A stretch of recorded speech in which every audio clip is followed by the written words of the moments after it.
வெடுக்கனாரி மலை வந்து பௌத்த வரலாற்றுடன் தொடர்புடையதுன்னு தெரியும். அதற்கான வர்த்தமானி விரைவில் வெளியிடப்படும் என்று சொல்லியும் அமைச்சர் சுனில் செனவி தெரிவித்திருக்கிறார். அதில் எந்த விதமான உண்மைகளும் கிடையாது.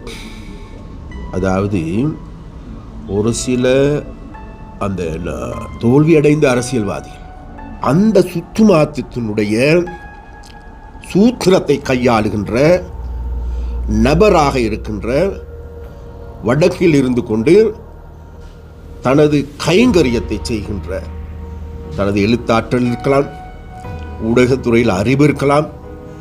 ஆனால் அந்த ஊடகத்துறையை கசாப்பு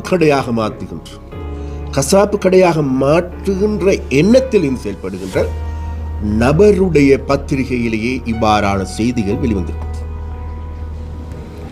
இது தொடர்பாக நாங்கள் சட்ட ரீதியான நடவடிக்கை எடுக்கிறதுக்கு இருக்கின்றோம். மிக தெளிவாக நான் ஊடகவியலாளர்கள் நாங்கள் கேட்டுக்கொள்கின்றோம். அன்றைய தினத்தில் எங்களுடைய சுனில் செனவி அவர்கள், புத்த சாசன அமைச்சர், அவருடைய பேச்சை செவிமடுங்கள். மிக அழகாக, மிக தெளிவாக, மிகவும் ஒரு கூருணர்வு மிக்க உரையாற்றியிருந்தார். அந்த உரையின் பொழுது மக்களுடைய பிரச்சனைகளை சுமூகமாக தீர்க்கப்பட வேண்டும் என்பதில் தெளிவாக இருந்தால், தற்போது வெளியாகியுள்ள செய்திகள் உண்மைக்கு புறம்பானதை நீங்கள் உறுதியாக சொல்லுங்கள். 100% சொல்றேன். உண்மைக்கு புறம்பாடு, உண்மைக்கு புறம்பாடு. தொடர்ந்து தமிழ் மக்கள், சைவ மக்கள் அங்கு வழிபாடுகளை செய்வதற்கான உரிமை வழங்கப்படும். கட்டாயம். வருகின்ற தமிழ் சிங்கள புத்தாண்டு இலங்கையில் வாழ்கின்ற அனைத்து மக்களுக்கும் எங்களுடைய இனிய புத்தாண்டு வாழ்த்துக்களை நான் தெரிவித்துக் கொள்கின்றேன். இந்த புத்தாண்டில் நல்ல செய்தி, புத்தாண்டு மலர்கின்றது, நல்ல செய்தியை பெற்றுக் கொடுக்க வேண்டும். ஆனால் நமக்கு எல்லோருக்குமே தெரியும், இன்றைக்கு நாட்டில் ஏற்பட்டிருக்கின்ற நிலைமை என்பது இந்த புத்தாண்டை சுமூகமாக, சந்தோஷமாக, குதூகலமாக கொண்டாடுகின்ற நிலைமை அல்ல நாட்டில் இப்பொழுது தோற்றம் பெற்றிருக்கிறது. அதுதான் எரிபொருள் விலை ஏற்பட்டிருக்கின்ற யுத்தம் காரணமாக எரிபொருள் விலைகள் அதிகரித்திருக்கின்றது. அதன் அதிகரிப்பின் காரணமாக நாட்டில் பொருட்களுடைய விலைகள் எல்லாமே அதிகரித்திருக்கின்றது. இதன் காரணமாக விசேடமாக இந்த வறுமையில் வாடுகின்ற மக்களுக்கு இந்த புத்தாண்டை சுமூகமான முறையில் கொண்டாடுவதற்கு முடியாத ஒரு நிலைமை ஏற்பட்டது. அப்போ அந்த நிலைமையை ஓரளவு சீர் செய்வதற்காகவே கடந்த 3 நாட்களுக்கு முன்னர் ஜனாதிபதி அவர்கள் பாராளுமன்றத்திற்கு வருகை தந்து அந்த பாராளுமன்றத்தினூடாக 10,000 கோடி ரூபாய் மக்களுக்கான மானியத்தை வழங்கியிருக்கின்றார். அது அஸ்வஸ்மை எடுத்துக்கொண்டாலும் சரி, ஏனைய கொடுப்பனர்கள் எடுத்துக்கொண்டாலும் சரி, விவசாயத்துக்கான மானியங்கள் எடுத்துக்கொண்டாலும் சரி, அதே போன்று விசேடமாக மீன்பிடி அல்லது கடற்தொழிலாளர்கள் எடுத்துக்கொண்டாலும் சரி, அனைவருக்குமான மானியங்களை நாங்கள் பெற்றுக் கொடுத்தோம். நமக்கு எல்லோருக்குமே தெரியும், இன்றைக்கு ஏற்பட்டிருக்கின்ற நிலைமை என்பது மிகவும் மோசமான நிலைமை. இது எங்களாலோ உங்களாலோ நமது நாட்டில் ஏற்பட்ட பிரச்சனை அல்ல, இது உலகத்தில் ஏற்பட்டிருக்கின்ற பிரச்சனையாகும். அப்போ அந்த பிரச்சனையை விசேடமாக நாங்கள் மிகவும் தெளிவாக புரிந்து கொண்டிருக்கின்றோம், உணர்ந்து கொண்டிருக்கின்றோம். அந்த உணர்வின் காரணமாக மக்களுக்கான மானியங்களை ஓரளவு வழங்கியிருக்கின்றோம். அதை நாங்கள் எதிர்பார்ப்பது வேறு எதுவுமல்ல. இந்த கஷ்டப்படுகின்ற மக்களை அந்த கஷ்டத்தில் வீழ்த்தாது அதிலிருந்து ஓரளவாக நிவாரணங்களை பெற்றுக் கொடுக்க வேண்டும் என்று அந்த நிவாரணங்களை பெற்றுக் கொடுத்திருக்கணும். அந்த நிவாரணங்கள் ஊடாக நான் நினைக்கின்றேன் இந்த புத்தாண்டை மக்கள் ஓரளவு திருப்திகரமாக கொண்டாடுவார்கள் என்கின்ற நம்பிக்கை இருக்கின்றது. மீண்டும் சொல்லுகின்றோம், மீண்டும் எதிர்வரும் காலங்களில் இந்த புத்தாண்டுகள் மிகவும் சிறப்பாகவும் மிகவும் நல்ல ஒரு ஆரோக்கியமான சூழலில் கொண்டாடுவதற்கு மக்களுக்கு சக்தியும் வலுவும் மேலும் மேலும் கிடைக்க வேண்டும் என்ற நாங்கள் இந்த புத்தாண்டு தினத்தில் மக்களுக்கு வாழ்த்துக்களை தெரிவித்துக் கொள்கின்றோம். புத்தாண்டு காலத்தில் காணி விடுவிப்பு அல்லது பாதைகள் விடுவிப்பு உயர் அப்படியாப்பட்ட பல்வேறு நடவடிக்கைகளை நாங்கள் எடுத்திருக்கின்றோம். விசேடமாக நாங்கள் தொடர்ச்சியாக எடுத்து வருகின்றோம். தொடர்ச்சியாக எடுத்து வந்ததன் பலனாக அண்மையிலும் கூட பாதுகாப்பு குழு கூட்டத்தில் செக்யூரிட்டி கவுன்சிலில் நடந்த பாதுகாப்பு சபை கூட்டத்தில் ஜனாதிபதி அவர்கள் வடக்கில் இருக்கின்ற காணிகள் என்ன நடக்கின்றது என்பதை கேள்வியாக கேட்டிருக்கின்றார்கள். அது ஒரு புறம். அதே போன்று நாங்களும் கடந்த காலங்களில் இந்த பாதுகாப்பு செயலாளரோடு பாதுகாப்பு துறையினரோடும் பேசி முடிவுகள் எடுத்திருக்கின்றோம். அந்த முடிவுகளுக்கு ஏற்ற வகையில் இந்த பிரதேசங்களுக்கான காணிகளை நாங்களும் எதிர்பார்த்து கொண்டிருந்தோம். விஷேடமாக இந்த சித்திரை புத்தாண்டுக்கு முன்னரே இவைகளை விடுவித்தால் நல்லாக இருக்கும் என்று இருந்த போதிலும் கூட அதில் ஒரு சில தாமதங்கள் வந்திருக்கின்றது. இருந்தாலும் கூட நாங்கள் வெகு கூடிய சீக்கிரத்தில் இந்த அதி உயர் பாதுகாப்பு வலயம் என்று கூறப்படுகின்ற மக்களுக்கு விடுவிக்கப்பட வேண்டிய காணிகளை விடுவிப்பதற்கான நடவடிக்கை எடுப்போம். வெடுக்கனாரி மலை பௌத்த வரலாற்றுடன் தொடர்புடையதன் தெரியும். அது தொடர்பான வர்த்தமானி விரைவில் வெளியிடப்படும் என்று சொல்லியும் அமைச்சர் சுனில் செனவி தெரிவித்தார். அதில் எந்த விதமான உண்மைகளும் கிடையாது. அதாவது ஒரு சில அந்த தோல்வியடைந்த அரசியல்வாதிகள், மக்களால் நிராகரிக்கப்பட்ட அரசியல்வாதிகள், அதே போன்று நான் அடிக்கடி சொல்லுவது போன்று, அதாவது இங்கு வேட்டி அணிந்து கொண்டு, கொழும்பில் கோட்டணிந்து கொண்டு சுத்துமாத்து காட்டுகின்ற அந்த சுந்தரவானின் எடுபிடிகளாக இருந்து விஷேடமாக ஊடகத்துறைக்கே இன்றைக்கு கேடுகட்ட வேலைகளை செய்கின்ற, ஊடகத்துறைக்கே கேடுகட்ட வேலையை செய்கின்ற சதாகாலம் அவர்களுடைய செயற்பாடு என்பது மக்களுக்கு விரோதமானது. மக்களை காட்டி கொடுத்தவர்கள், இயக்கங்களை காட்டி கொடுத்தவர்கள், மக்களுடைய பணத்தை கொள்ளையடித்தவர்கள். அது மாத்திரமல்ல, அதாவது எங்களுடைய இந்து கல்லூரியில் என்ன நடந்தது, அங்களுடைய சொத்துக்களுக்கு என்ன நடந்தது, அங்கே இருக்கின்ற மாணவர்களுக்கு என்ன நடந்தது, இது எல்லாமும் தெரியும் இங்கே இருக்கின்ற மக்களுக்கு. அதனால் அந்த சுத்துமாத்தினுடைய சூத்திரத்தை கையாளுகின்ற நபராக இருக்கின்ற, வடக்கில் இருந்து கொண்டு தனது கைங்கரியத்தை செய்கின்ற, தனது எழுத்தாற்றல் இருக்கலாம், ஊடகத்துறையில் அறிவு இருக்கலாம், ஆனால் அந்த ஊடகத்துறையை கசாப்பு கடையாக மாற்றுகின்ற எண்ணத்தில் இருந்து செயல்படுகின்ற நபருடைய பத்திரிகையிலேயே இவ்வாறான செய்திகள் வெளிவந்திருக்கும். இது தொடர்பாக நாங்கள் சட்ட ரீதியான நடவடிக்கை எடுக்கிறதுக்கு இருக்கின்றோம். மிக தெளிவாக நான் ஊடகவியலாளர்கள் நாங்கள் கேட்டுக்கொள்கின்றோம்.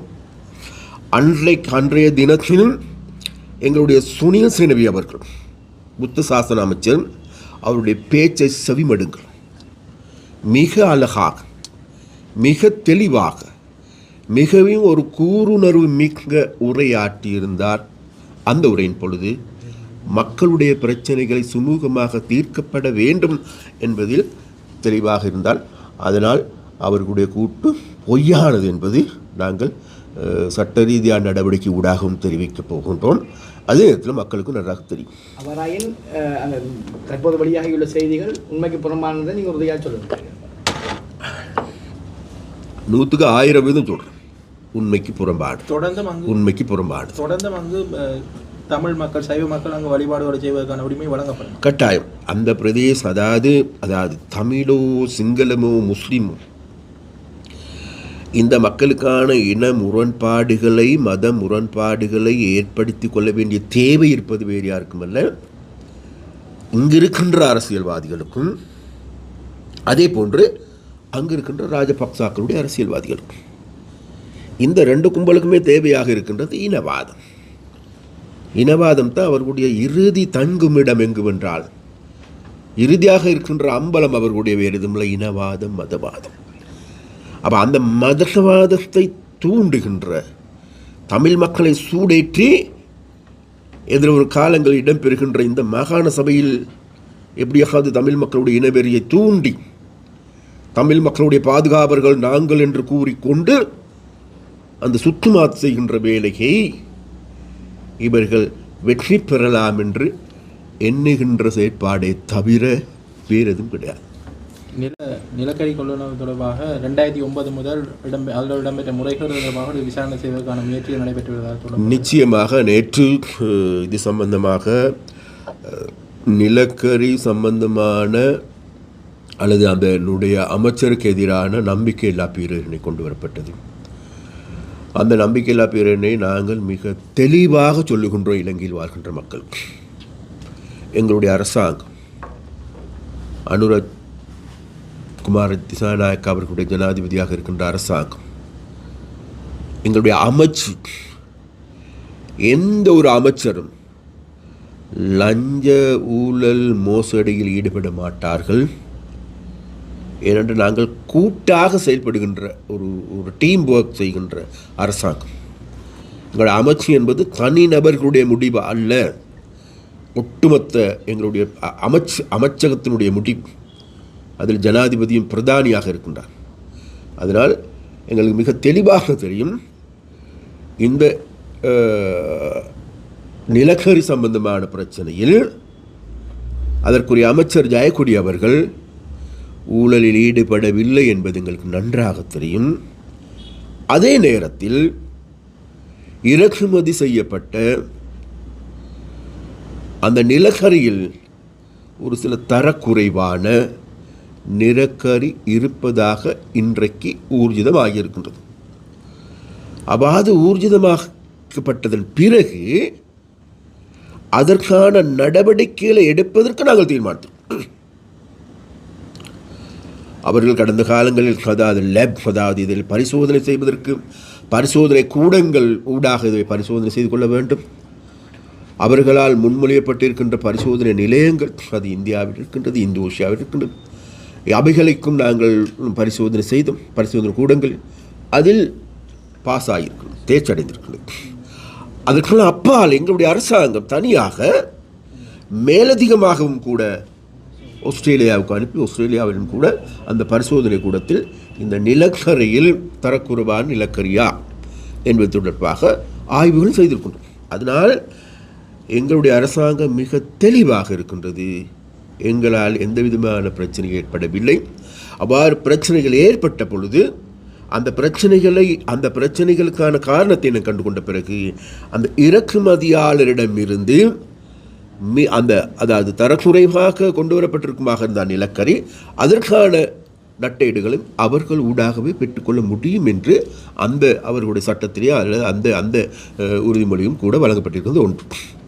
அப்போ அதனால் தான் நாங்கள் நேற்று இவர்கள் கொண்டு வரப்பட்டதன் பிறகு உங்களுக்கெல்லாம் தெரியும், இப்பொழுது கடந்த காலங்களிலிருந்து 2010ஆம் ஆண்டிலிருந்து 465 கப்பல்கள் நிலக்கரி கப்பல்கள் இங்கே வந்திருக்கின்றது.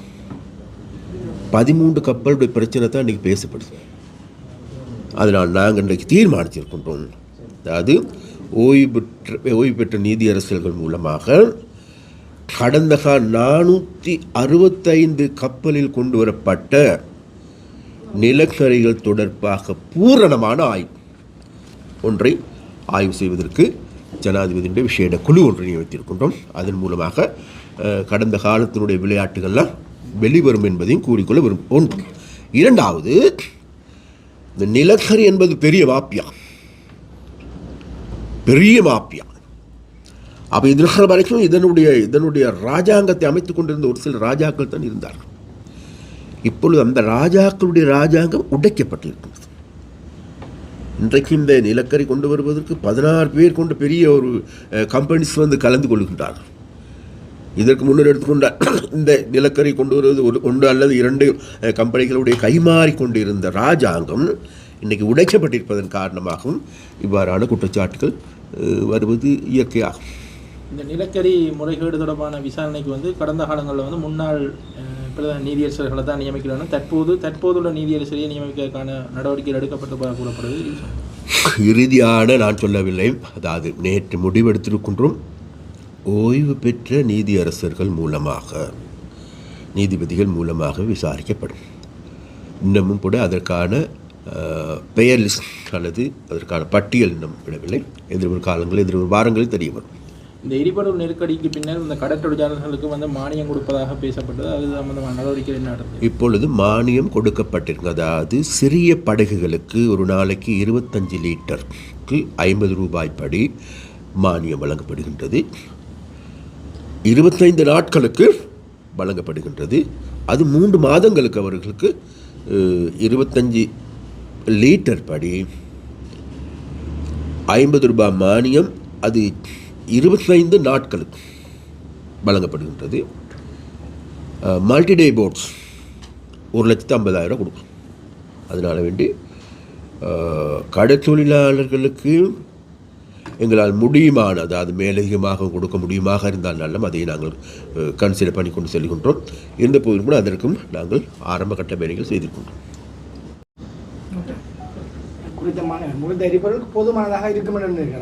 போதாது. அதாவது எரிபொருள் மானியம் போதாது. நமக்கு எல்லோருக்குமே தெரியும். இன்றைக்கு எரிபொருள் மண்ணெண்ணெயின் விலை அதிகம் என்பது எல்லோருக்கும் தெரியும். அதே போன்று இன்றைக்கு மல்டிடே போட்ஸ் எடுத்துக்கொண்டால் ஒரு ஒரு ஒரு டர்ன் கவர்களுக்கு 6,000 முதல் 10,000 லிட்டர் தேவைப்படுகின்றது. பெரிய தொகை. அதனால் வேண்டி இப்போ இந்த எரிபொருள் விலை ஏற்றத்தின் காரணமாகவும் அதே நேரத்தில் வெளிநாட்டு ஏற்றுமதி இல்லாததன் காரணமாக மீன்களுடைய விலைகள் குறைந்திருக்கின்றது. அதனால் வேண்டி இந்த மீன்களை கொண்டு வந்து தாங்கள் பெரிய தொகையை செலவழித்து கொண்டு வந்து தாங்களுடைய லாபத்தை ஈட்டக்கூடிய ஒரு நிலைமை இல்லாத ஒரு நிலைமை காணப்படுகின்றது. இருந்த போதிலும் கூட நாங்கள் அது தொடர்பாகவும் கவனத்தில் கொண்டிருக்கின்றோம். நான் ஒரு சிலர் சொல்லுகின்றார்கள் நான் வடப்பகுதி கடற்தொழிலாளர் சம்பந்தமாக அக்கறை செலுத்துவதில்லை என்று. ஒரு சிலர் சொல்லுகின்றார்கள் நான் வடப்பகுதியில் மாத்திரம்தான் கூடுதலாக இருப்பதாக கூறுகின்றார்கள். எது எவ்வாறான போதிலும் கூட என்னால் இயலுமான மற்றும் ஒட்டுமொத்த கடற்தொழிலாளர் சம்பந்தமாக கூடுதலான கரிசனையோடு நான் செயற்படுகின்றேன். அந்த கரிசனைக்கான எதிர்வரும் காலங்கள் அதற்கான பொறிமுறை ஒன்றையும் நாங்கள் அமைப்பதற்கு இருக்கின்றோம். அதனால் அதாவது விசேடமாக அந்தந்த மாவட்டங்களுக்குரிய எனது நேரடியான எனது பிரதிநிதிகளை நியமித்திருக்கின்றேன். இப்போதும் கூட எதிர்வரும் காலை அவர்களை வலுப்படுத்தி கொண்டு எங்களுடைய மீனவர்களோடு இதைவிட கூடுதலாக உறவாடுகின்ற ஒரு கரிசனை காட்டுகின்றதாக அவர்கள் காட்டவில்லை என்று நினைத்தாலும் கூட உண்மையான கரிசனை நான் அவர்களோடு தான் இருக்கின்றேன் என்பதை இந்த இடத்தில் அரசாங்கத்துக்கு பூரணமான ஒத்துழைப்பை வழங்குவதில் என்ற ஒரு பார்வை இருக்கின்றது. அரசு அதிகாரிகள் பூரணமான ஒத்துழைப்பு வழங்கவில்லை என்பது சம்பந்தமாக இது ஒரு நீண்ட நாள் உரையாடலாகும். நாங்கள் ஒரு விடயத்தை சொல்லுகின்றோம். அதாவது இந்த அரசு அதிகாரிகள் அரசாங்கத்தோடு உரையாடவில்லை என்பது குற்றச்சாட்டாக இருந்தது. இருந்தபோதும் கூட நமக்கு எல்லோருக்கும் தெரியும் தித்வா புயலின் பொழுது அரசு அதிகாரிகளுடைய பெரிய அர்ப்பணிப்பு மிக்க செயற்பாடு. அப்போ அதன் மூலமாக அவர் செய்தி காட்டியிருக்கின்றார்கள். வேறு எதுவுமில்லை, நாங்கள் நாட்டுக்காக மக்களுக்காக எங்களுடைய கடமையை நாங்கள் சரிவர செய்வோம் என்று கூறியிருக்கின்றார்கள். அதை நாங்கள் கருத்தில் எடுத்திருக்கின்றோம். அதுக்கு அடுத்த கட்டமாக இன்றைக்கு எங்களுக்கு எல்லோருக்கும் தெரியும் நாங்கள் 2 வரவு செலவு திட்டங்களை சமர்ப்பித்திருக்கின்றோம். 2 வரவு செலவு திட்டத்திலும் அரசு ஊழியர்களுக்கான சம்பளத்தை அதிகரித்திருக்கின்றோம். இம்முறை வருகின்ற வரவு செலவு திட்டம் சம்பளம் அதிகரிக்க இருக்கின்றது. 28ஆம் ஆண்டுக்கு வருகின்ற வரவு செலவு திட்டம் கூட சம்பளம் அதிகரிக்க இருக்கின்றது. அது மாத்திரமல்ல, இந்த அரசு சேவையை மிகவும் ஒரு பொறிமுறை கீழ் கொண்டு வருவதற்கான இதை ஒரு டிஜிட்டல் மயமாக்குகின்ற செயற்பாடுகளை நாங்கள் முன்னெடுத்து வருகின்றோம். அதனால் அந்த குறைகளை அதாவது குறைபாடுகள் இருக்கலாம், குறைபாடுகள் இருந்தது. ஏனென்றால் இந்த 76 வருட சாபக்கேடு இந்த நாட்டில், அந்த சாபக்கட்டின் கீழ் இந்த நாட்டில் இருக்கின்ற அரசாங்க ஊழியர்களை மதிக்கவில்லை அரசியல்வாதிகள் உயரத்தில் இருந்தார்கள். ஆனால் இன்றைக்கு அந்த நிலைமைகள் மாறியிருக்கின்றது. அந்த மாற்றத்துக்கு ஏற்ப அந்த அரசாங்க ஊழியர்களும் மாற்றம் அடைந்து வருகின்றார்கள். நல்ல ஊழியர்கள் இருக்கின்றார்கள், நல்ல அதிகாரிகள் இருக்கின்றார்கள். அவர்கள் இந்த அரச யந்திரத்தை ஒரு ஆரோக்கியமான அரச யந்திரமாக மாற்றி அமைப்பார்கள் என்கின்ற நம்பிக்கை எங்களுக்கு இருக்கின்றது. பிரஜாசக்தி என்ற அமைப்பு வந்ததால தான் கிராம சேவர்கள் பிரதேச மட்டங்களில் இருக்கிற அதிகாரிகளுக்கும் அவர்களுக்கும் ஒரு விதிசல் ஒன்று ஏற்பட்டதாக அவதானிக்க முடியும். அதாவது பிரஜாசக்தி என்பது எந்த விதமான முருகலையும் ஏற்படுத்துகின்ற ஒன்றல்ல. இந்த பிரஜாசக்தியில் எல்லா கட்சியை சேர்ந்தவர்களும் இதில் இருக்கின்றார்கள். எல்லா கட்சியை சேர்ந்தவர்கள். அந்தந்த கிராமங்களில் இருக்கின்ற கிராம சேவையாளர், டிஓவா, போலீஸ் நிலைய பொறுப்பதிகாரியா, அதே போன்று டிஎஸ்எம், இவர்களின் கீழ்தான் இந்த பிரஜாசக்தி கூடப்படுகின்றது. ஒன்று. அது மாத்திரமல்ல, அந்த பிரஜாசக்தியின் தலைவராக மாத்திரம்தான் அரசாங்கத்தை பிரதிநிதித்துவம் செய்கின்ற ஒருவர் இருக்கின்றார், வேறு எதுவும் கிடையாது. அப்போ அந்த வகையில் இதை நாங்கள் செய்வதற்கான காரணம் என்னென்றால், எமது நாடு இன்றைக்கு வறுமை கோட்டின் கீழ் வாடுகின்ற நாடு. வடக்கு என்பது உண்மையிலேயே வறுமை கோட்டின் கீழ் வாடுகின்ற முதலாவது மாகாணம். அப்போ அந்த மாகாணத்தை, அந்த வறுமையில் இருந்த மக்களை மீட்டெடுக்க வேண்டிய தேவை இருக்கின்றது. அதே போன்று இந்த போதைப் பொருள் உள்ளிட்ட இந்த நாட்டில் கலாச்சார ரீதியான சீரழிவுகள் கூடுதலாக இடம்பெற்று வருகின்றது. அப்போ இவ்வாறு இடம்பெறுகின்ற பொழுது இந்த நிலைமைகளிலிருந்து மக்களை காக்க வேண்டிய தேவை இருக்கின்றது. அப்போ அந்த தேவைப்பாட்டுக்கு ஏற்ப இந்த பிரஜாசக்தி அமைப்பு என்பது உண்மையிலே ஒரு அர்ப்பணிப்போடு செயல்படுகின்ற அமைப்பாக மாற்றி அமைக்கப்பட வேண்டும்.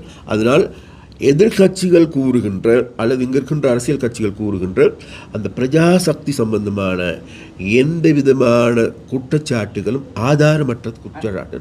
ஒரு உள்ளூராட்சி மன்றங்கள் இலங்கையின் அநேகமான உள்ளூராட்சி மன்றங்களில் குற்றச்சாட்டு நேரடியாக வைக்கப்படுகின்றது, தங்களது பிரதிநிதிகள் இல்லைன்னு சொல்லி. நாங்கள் கேட்கின்ற மக்கள், அதாவது அவர்களுடைய பிரதிநிதிகள் இருக்கின்றார்களா இல்லையா என்பதை விட மக்களை பிரதிநிதித்துவம் செய்கின்றவர்கள் இருக்கின்றார்களா இல்லையா என்பதை பார்க்கணும். ஒன்று. இரண்டாவது, இவர்கள் மக்கள் பிரதிநிதிகளாக இருந்தால் அந்த மக்கள் பிரதிநிதிகள் தாங்களுடைய மக்களவையில், பிரதேச சபைகளில் தாங்கள் எந்த விதமான நடவடிக்கைகள் எடுக்கின்றார்கள், எப்படி நடந்து கொள்கின்றார்கள், ஒரு சபை கூட்டத்தையாவது உருப்படியான முறையில் செய்கின்றார்களா, மக்களை மதிக்கின்றார்களா, மக்களுடைய பிரச்சனைகள் பேசப்படுகின்றதா, எந்த வாதத்தில் இருந்து நாங்கள் தெரிந்து கொள்ள முடியும் உண்மையிலேயே இவர்கள் மக்களுக்கு சார்பானவர்கள், நாங்கள் மக்களுக்கு சார்பாக. அதனால்தான் ஒரு ஆரோக்கியமான கட்டமைப்பை உருவாக்க வேண்டும் என்று நாங்கள் தீர்மானித்திருக்கிறோம். அந்த கட்டமைப்பில் எல்லோரும் இருக்கின்றார்கள். நான் பெயர் சொல்ல விரும்பவில்லை. யாழ் மாவட்ட செயலகத்தில் இன்று இடம்பெற்ற கலந்துரையாடலுக்கு பின்னர் கடற்றொழில் அமைச்சர் ராமலிங்கம் சந்திரசேகர் ஊடகவியலாளர்களின் கேள்விகளுக்கு பதிலளித்தார்.